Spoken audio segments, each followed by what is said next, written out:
Hello नमस्कार, मी तुमची लाडकी आरती। कशा आहात तुम्ही सगळेजण? आय होप की तुम्ही सगळेजण मस्त आणि मजेत असाल। चला तर व्हिडिओला करते सुरुवात आणि स्वागत आहे आपल्या एका नवीन व्हिडिओमध्ये।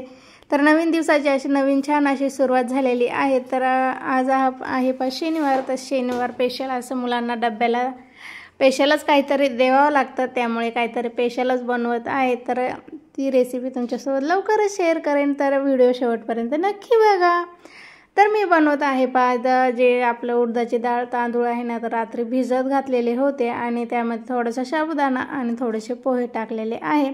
तर तुम्हाला कळलंच असेल की मी काय बनवत आहे। तर मी इथं छान असं बारीक करून घेते। तर सकाळीच बारीक करून रात्री भिजायला टाकलेलं होतं आणि मला अचानकच रात्री आरोही म्हणली की मला आप्पे न्यायचे आहेत उद्या डब्याला। तर त्यामुळे कधी कधी लक्षात राहत नाही की डाळ तांदूळ जे आहे ना त्यांना 2 दिवस भिजवावं लागतं। इडली डोसा वगैरे आप्पे करायचे जर असले तर उडीद डाळीचे। तर त्यामुळे मी चला म्हणलं एक सोपी ट्रिक आहे आणि छान होतात बरं का। तर मी खूप वेळेस ट्राय करते, तर मस्त लागतात आणि फुगतात पण छान। तर मी रात्री भिजू घातले आणि सकाळी जे बॅटर आहे ना ते तयार करून घेतलेलं आहे आणि त्याला अर्धा तास जे आहे ना ते छान असं भिजत ठेवायचं आहे। तर अर्धा तास तरी यायलाच पाहिजे, तर जेणेकरून आपण सकाळी उठतो त्यावेळेस थोडंसं लवकर ते काढून घ्यायचं आणि बाकीचे सर्व जे आपले कामं आहेत ना ते आवरूस तर ते छान असं भिजलं जातं आणि छान असं फुगतं पण। तर दूध पण तेवढ्यात आलेलं होतं, चला म्हणलं दूध पण तापून घेते। तर इथं अर्धा तास झालेला आहे। तर चला आता कांदे वगैरे जे आहे ना ते कापून घेते, मला बनवायचे आहे आप्पे। तर मुलांना डब्याला देण्यासाठी सोपी रेसिपी आहे आणि हेल्दी पण आहे, जेणेकरून सॅटरडेला जे असतं ना तर मुलांना वेगवेगळं काहीतरी द्यावंच लागतं। जे काही आठवड्यातून जे काही फक्त शनिवारीच दुसरं जे आहे ना ते शाळेमध्ये हे करतात द्यावं असं म्हणून सांगितलं जातं। तर रोजची तर रोज तर जेणेकरून आपण भाजी पोळी देतो सोमवार ते शुक्रवार, त्यामुळे शनिवारी जे आहे ना तर स्पेशल असं काहीतरी द्यावंच लागतं। तर स्पेशल म्हणलं तर इतक्या सकाळी तर काही असं होत नाही लवकर बनवायचं जर म्हणलं तर त्यामुळे जी काही सोप्या ज्या रेसिपी असतात ना त्याच आपण मुलांना देत असतो आणि मुलं पण ते आवडीने खात असतात। तर माझं पण असंच काहीतरी आहे। तर चला इथं छान असं कांदा आणि हिरवी मिरची थोडासा कढीपत्ता हे सर्व जे आहे ना ते कट करून घेतलेलं आहे आणि मला जेवढं काही लागत आहे मी तेवढं जे काय आहे ना ते सामान सर्व काढून घेतलेलं आहे। बॅटर तुम्ही बघू शकता, तुमच्या समोरच आहे रिझल्ट। खूप छान झालेला आहे आणि फ्लफी झालेला आहे आणि थोडंफार फुगलेलं पण आहे। तर खूप छान होतं आणि तुम्हाला जर वाटतच असलं की आणखीन आपल्याला थोडंसं फुगलं पाहिजे तर त्यामध्ये एक विनोची पुडी घ्यायची आणि ती विनोची पुडी त्याच्यामध्ये टाकायची, जेणेकरून बॅटर छान असं फुगेल आणि इडली डोसा जे आहे ना ते छान असं मस्त फुगेल। तर जेणेकरून तुम्हाला पण थोडीफार मदत होईल। तर ही सोपं आहे एकदमच। 2 दिवस तांदूळ भिजू घाला, नंतर त्याला दळा, परत 1 दिवस छान असं फुगण्यासाठी ठेवा। त्यावर एवढं जास्त असं कधी कधी लक्षात राहत नाही, तर जेणेकरून जेव्हा टाईम असतो आपण त्यावेळेस तर करतोच। तर मला इथं झटपट असं बनवायचं होतं आणि मी जास्त करून याचे डाळीचे तर बनवतच नाही, मला रव्याचेच आवडतात। तर मुलं पण ते आवडीने खातात, जेणेकरून आमची तर रवा डोसा, रवा इडली किंवा रवा आप्पे जे असतात ना ते तयार होत असतात। डाळीचे कधीतरी होत असतात 15 दिवसातून, महिन्यातून एकदा दोनदा। तर रव्याचाच यूज मी जास्त करत असते।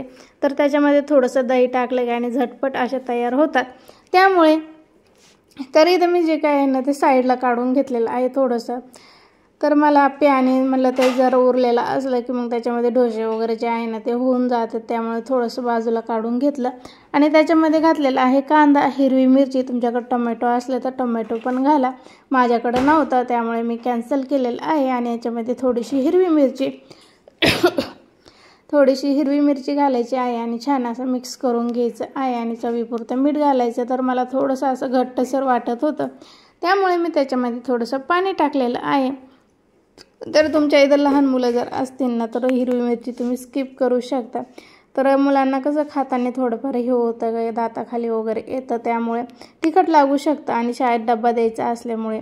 तर मुलं माझे मोठे आहेत त्यामुळे मी तर थोडीशी हिरवी मिरची ते काढू शकता आणि काढून खाऊ शकतात, त्यामुळे त्याच्यामध्ये हिरवी मिरची टाकलेली आहे आणि थोडीशी कोथिंबीर टाकायची आहे। तर इथं मी तेल आहे ना ते टाकून घेते आणि छान असं गरम करायला ठेवते आणि जेणेकरून छान असं सर्वकडून पसरून घेते, कारण पसरल्यावर म्हणजे छान असं व्यवस्थित सर्वकडे लागलं जाईल आणि आपले आप्पे पण छान असे तयार होतील। तर इथं मी सर्व जे आहे ना तर बाउल माझं 12 आप्याचं भांडं आहे तर सर्व याच्यामध्ये टाकून घेते। छान मस्त होतात आणि एकदम मऊ लुसलुशीत होतं आणि एकदम सोपी रेसिपी आहे जे झटपट मुलांना शाळेमध्ये देता येते। चला तर मी इथं टाकून घेते आणि मग तुमच्याशी बोलते।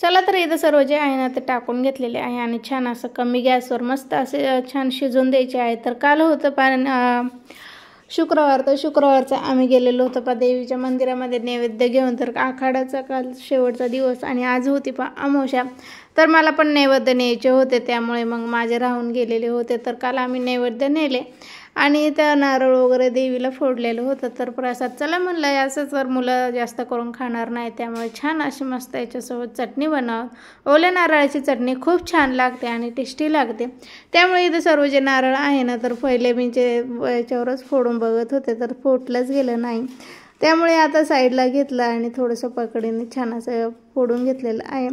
तर त्यामध्ये घातलेलं आहे थोडंसं ओलं खोबरं, हिरवी मिरची, थोडीशी साखर आणि इथे लिंबू घालत आहे। तर तुमच्याकडे दही असेल तर तुम्ही दही पण घालू शकता। तर हे सर्व जे आहे ना छान असं मिक्सरला काढून घेते आणि इथं तुम्ही बघू शकता की तयार झालेले आहेत असे आप्पे। तर एक साईड जी आहे ना ती भाजलेली आहे तर ती मी छान असे उलटून घेते जेणेकरून दोन्हीकडून छान असं सॉफ्ट होते आणि एकदम व्यवस्थित असे शिजले जाते। तर बघू शकता आणि मी क्लिअर दिसत आहे की नाही ते पाहत होते कॅमेरामध्ये।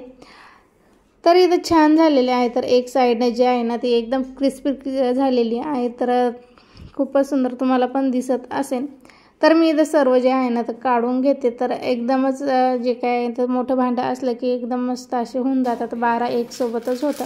त्यामध्ये चटणी बनवून घेतली आणि फोडणी द्यायची होती तर त्यामुळे थोडंसं तेल घातलेलं आहे, थोडीशी मोहरी आणि कढीपत्ता, एक जे तुमच्याकडे लाल मिरची असेल तर लाल मिरची तुम्ही त्याच्यामध्ये वापरू शकता।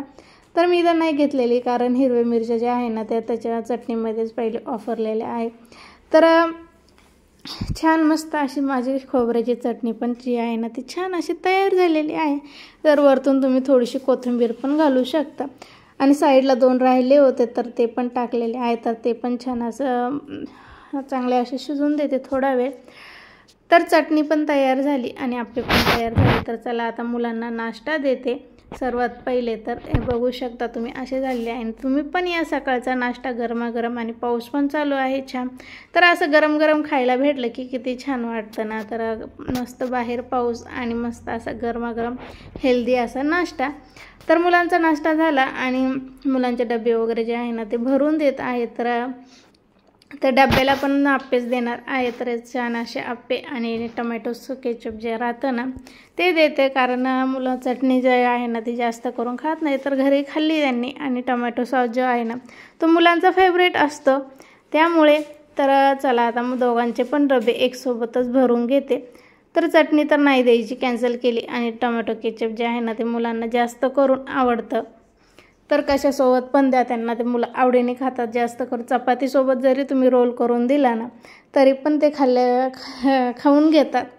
तर एवढं जर फेवरेट असलं की मुलांना काय दुसरं काही पण द्या तुम्ही, फक्त टोमॅटो केचप विसरू नका असं म्हटलं तरी चालतं। तर मुलांच्या डब्यामध्ये दिलेलं आहे टोमॅटो केचप आणि छान असे आप्पे तयार केलेले। तर दोघांचे डबे भरून घेतले आणि आता सकाळची घाई गडबड म्हणलं की भरपूर कामं राहतात आणि सर्वांचं सेमच रुटीन असतं, थोडंफार चेंजेस राहत असेल सकाळच्या रुटीनमध्ये। तर जेणेकरून मुलांची घाई गडबड आणि मुलांचे शाळेचे डबे टिफिन मुलांचं आवरून देणं, जेणेकरून काही मुलं लहान असतात काही मोठे असतात तर ते त्यांचं आवरून घेतात। जसं की माझे आदित्य जो आहे ना तो सर्व आवरून घेतो, त्याला नाही एवढं लक्ष दिलं तरी चालतं, तो जेणेकरून सगळं त्याचं व्यवस्थित असं आवरतं। पण आमची जी आरोही आहे ना ती खरंच तिचं ना थोडंफार आवरावंच लागतं, कारण ती लहान आहे त्यामुळे तिच्याकडे सगळं लक्ष द्यावं लागतं आणि इथं टिफिन बॅग भरून घेते आणि आणि आदित्याला छान अशी सवय लागलेली आहे की रोजची सकाळी आंघोळ झाली की देवपूजा तोच करत असतो आणि संध्याकाळी खेळून आल्याच्या नंतर पण हातपाय धुवून घेतले की देवपूजा जे काही अगरबत्ती आहे तोच लावतो. आणि चला इथं व्हिडिओ तुम्हाला कसा वाटला कमेंट बॉक्समध्ये नक्की सांगा. तर आरोहीला आता शाळेत सोडून येते दोन्ही मुलांना. तोपर्यंत बाय बाय. उद्याच्या व्हिडिओमध्ये भेटू.